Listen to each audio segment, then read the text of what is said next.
and welcome into Straight Up Sports. I am Devin Albertson, your host. As time for Mo 8-Man football, a lot of exciting stuff happened. Last week was, of course, round one of the districts. We'll go through that real quick. Two good games. One, you had the 4-5 matchup, and District 2, you had the 4-5 matchup. District 1, Rockport beat Albany 68-56.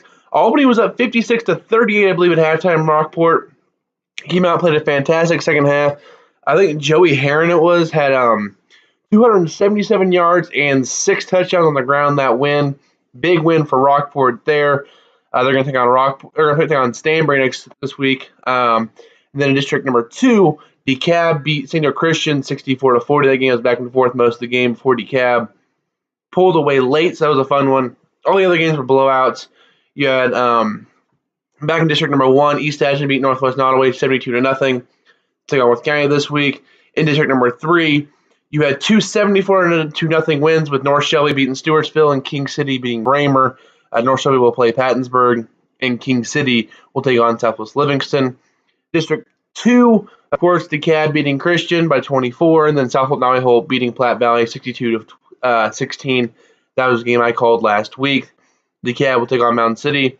North Andrew will host Southwold Nottoway Holt. Northwest Hughesville in District 4 beat Chillicothe 62-14, the one game there. They'll play Oric. The other matchup in that district is Norbert Hart Central hosting Osceola. As you can tell, I feel a lot better this week than I was last week. Still second part of the cold, but I am feeling much better.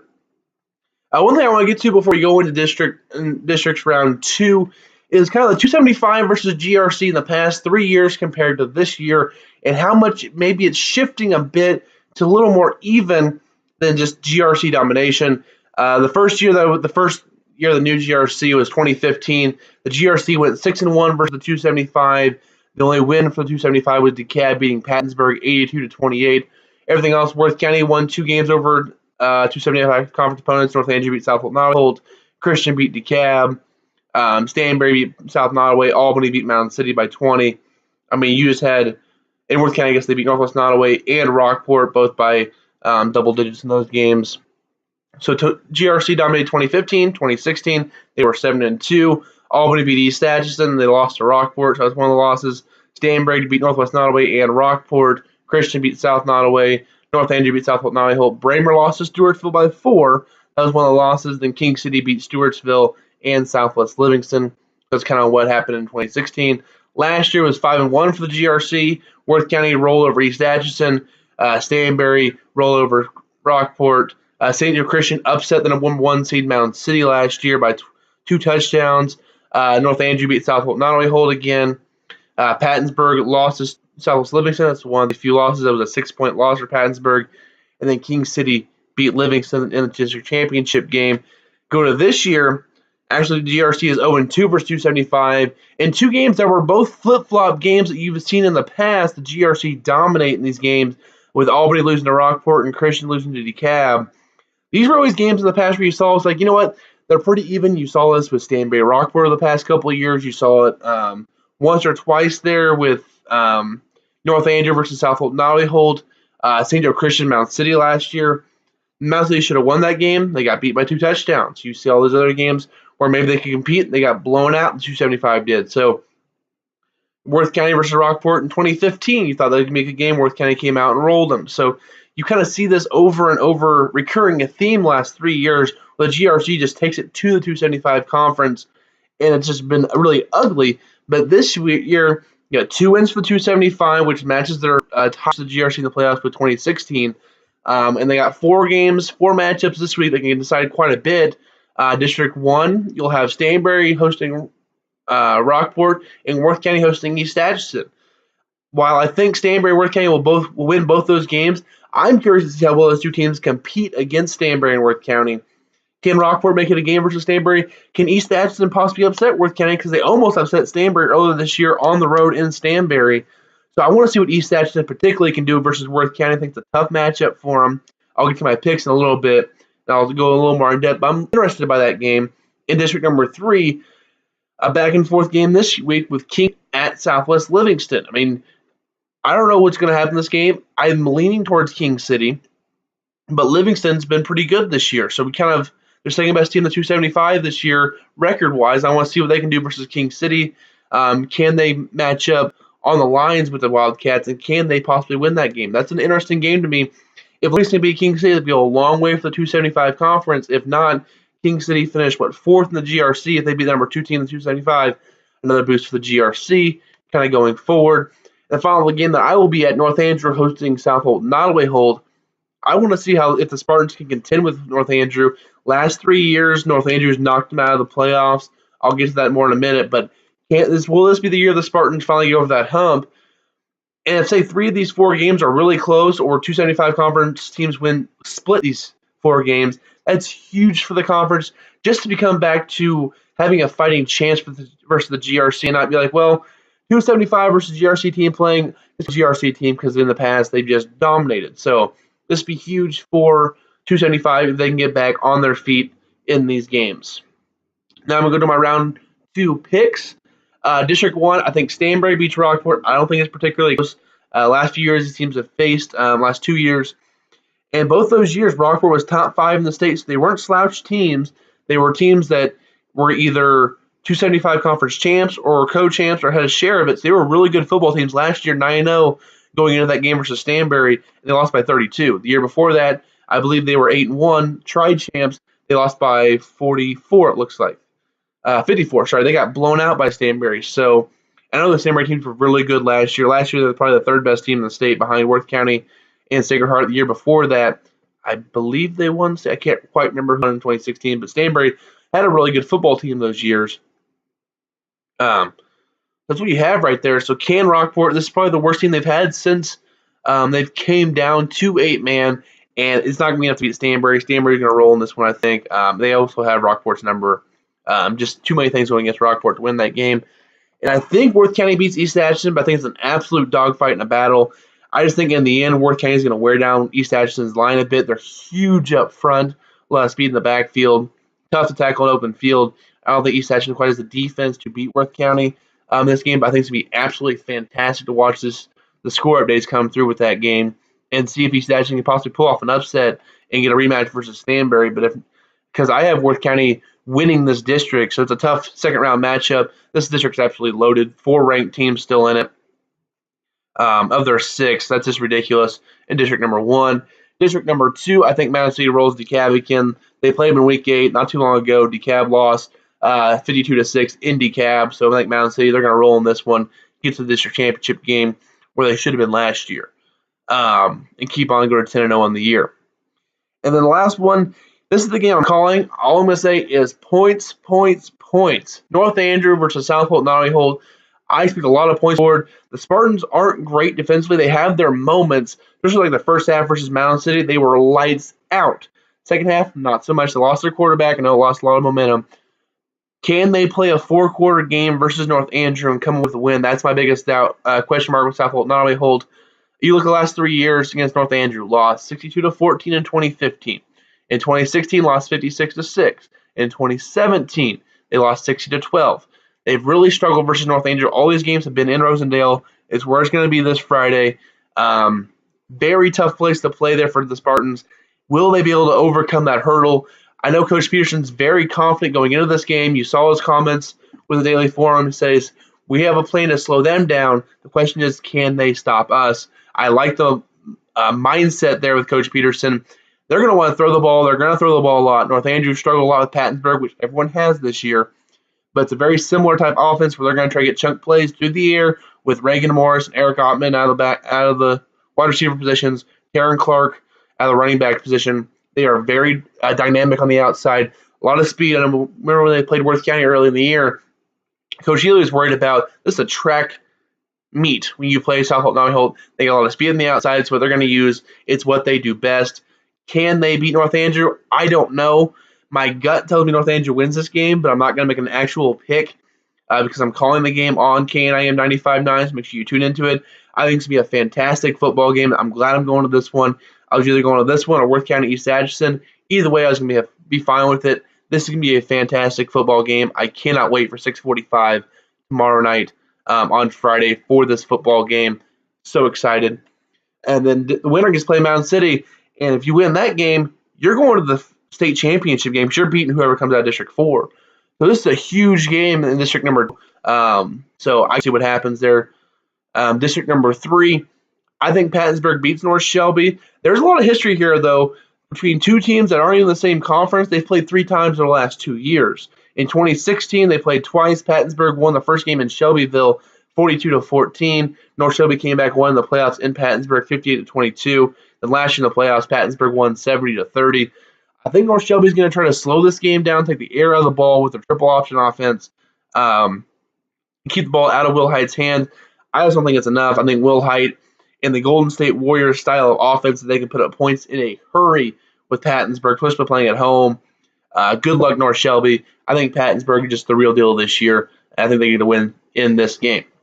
District number 3, the second game, King City at Southwest Livingston. I said this earlier, this would be a huge win for Livingston if they could do it.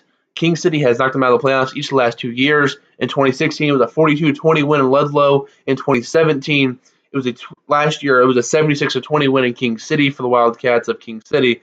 And I think King City is just a deeper team. I mean, you go through the list of their roster, Breckenridge at quarterback, Moen at running back, Gilbert, who plays a little bit of guard, a little bit of end, along with Barnett on the outside, and the other guy is totally escaping my thought process right now for King State. They have another good receiver there as well. Liam Mitchell and Zach Poling on the lines. They are very stout. They are a very deep team when it comes to their star players. They don't have a lot of bench behind those guys, so you saw them struggle in the middle of the year with Moen going out because they don't have a lot of depth at running back. Parker Muff, also a really good football player for them. Hunter Abney, that's the guy I'm thinking of, Hunter Abney for King City. They have a couple good receivers on the outside. Livingston, it's a one-man wrecking crew with Mac Anderson. I think King City is really going to be able to focus on limiting him. I think they have the defense to do it, too. Brandon Gilbert, one of the better defenders in the state with Breckenridge, Poling, Mitchell. They're just really good up front for King City. And I think they can corral Anderson enough to get a win here. I think King City beats Livingston, but could be a heck of a football game. A lot of these 2 versus 3 matchups this year are a lot better than they have been in the past. A lot more parity in 8-man this year. I think a lot of the teams that were in the middle of the pack have improved, and the teams at the top came down a little bit, so you're seeing a lot more competitive games. It's a lot of fun to watch going forward. In the district number 4, Oracle beat Hughesville. They beat them 60-44 in week 5. I think they win by even more this time. The rushing attack is better than the Mustang's passing attack. So give me Oracle to win that game. The Norbert Hardin Central, I think they beat Osceola. And then the Aggies win this game. They look forward to revenge against Oracle in week 2, and they lost to them 54-30 at home. So that's what you have going forward. So my district championship games would be Oracle versus Norbert Hardin Central, Mountain City versus the winner of North Andrews, South Holt. Now I hope not making a pick for that game. I have Pattonsburg versus King City in a rematch, and Stanbury and Worth County in a rematch. So for all the talk I had about 275 conference teams making improvements, they're still not quite there with the GRC in my predictions.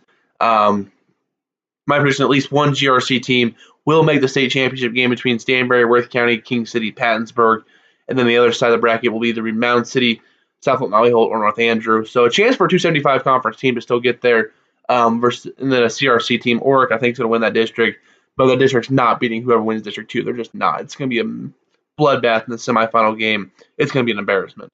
That's what I have for the picks in the playoffs. Make sure you guys tune in to KNIM 95.9. And now for some of the juicy drama stuff you don't usually get to see a lot in high school sports with movement. Hearing a lot of noise over the last week or so about teams dropping down to 8-man. I have 2 locks that I've already heard are dropping down. Appleton City, who co-opted with Montrose, they're going to drop down. Liberal as well, they're also looking to drop down. So those are the 2 schools that I know.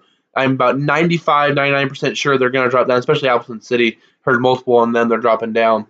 The maybes at this point, the 2 really high maybes is Ridge Hill with their co-op with Hume. I'm not sure how to pronounce that school. They're looking to drop down. They struggled in 11-man the last few years. And Drexel co-op with Miami. They're looking to drop down. Miami, when they were their own football team, they were 8-man, played a lot of Norbert Hardin Central, same area. So they have some 8-man ties originally. That's where I originally got the story was from a Drexel source, and they're looking to come down to 8-man. Those two teams, Rich Hill and Drexel, are going to vote in November this month on their fate in 11-man. I would encourage them to drop down. I think it would be good for the sport. I think it'd be good for those schools. You could be a little more competitive down here, and just give those kids a chance to play. You shouldn't be playing 8-man. I know some of those teams are struggling with numbers now.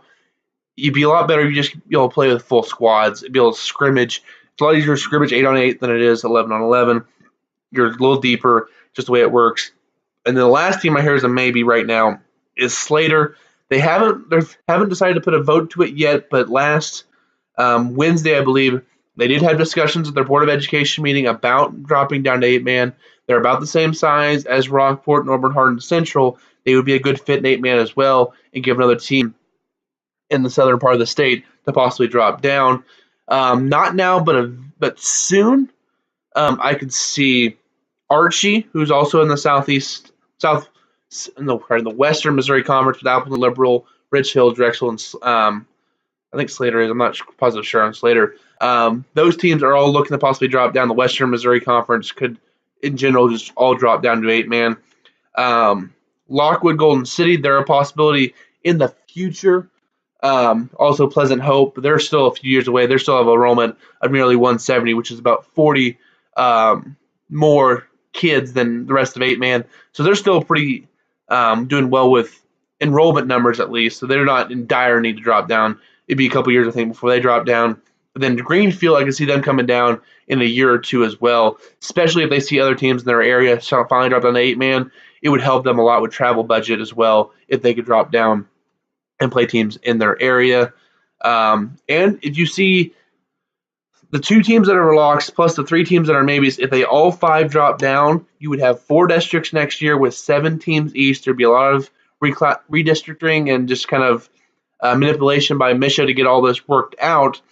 And my dreams of a 1 through 23 or 1 through 28 bracket go up in smokes, because at this point there would be a lot more travel because of you would have pretty much north and south in the state.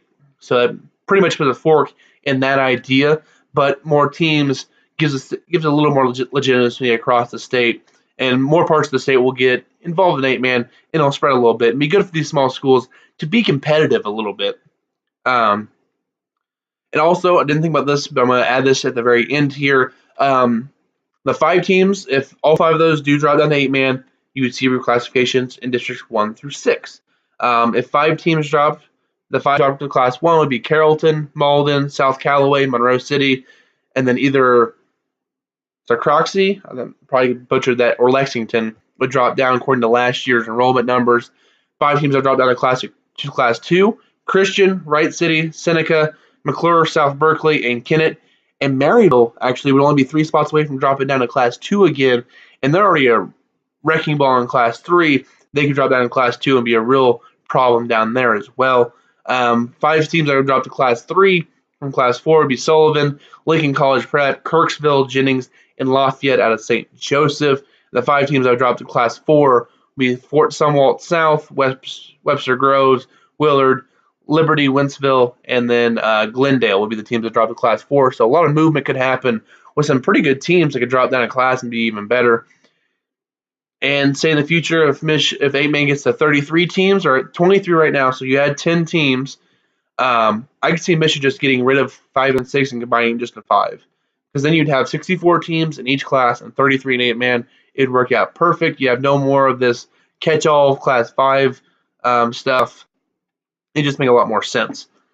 And I know some of you are thinking with some of these teams dropping down to 8-man, would they fit enrollment-wise?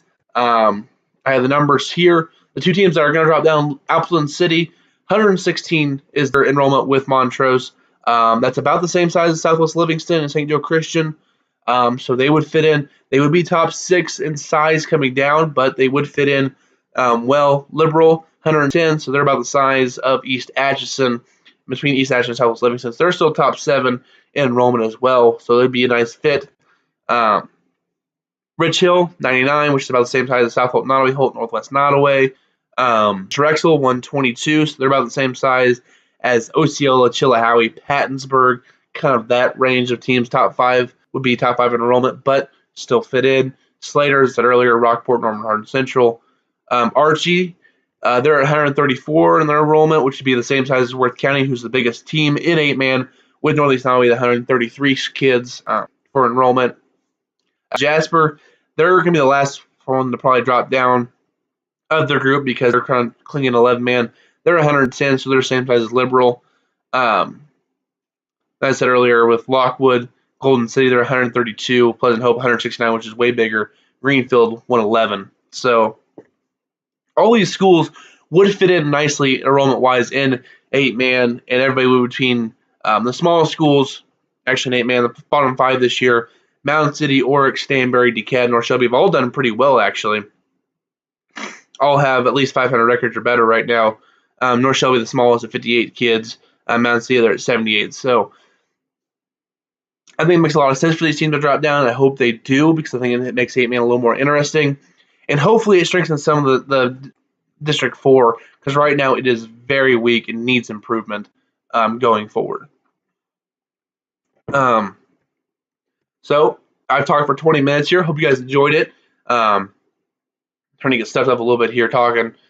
Thank you for watching. Thank you for sharing the show. Thanks to everybody who reaches out and tells me some of the stuff that's happening down south where I don't have a whole lot of connections, but I have enough to get information that I need to kind of get a good grasp on 8-man going forward. Make sure you guys tune in 95.9, 1580 tomorrow for North Andrew hosting South Holt, Nottoway Holt. Should be a fun game. Can't wait to see how that goes forward and how that ends up.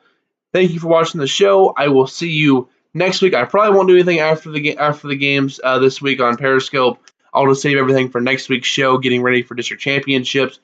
A lot of fun, a lot of good things happening in 8-man this year, a lot of movement, a lot of good talking points. Also, we are near 700 followers on the Mo 8-man football Twitter account. That's outstanding.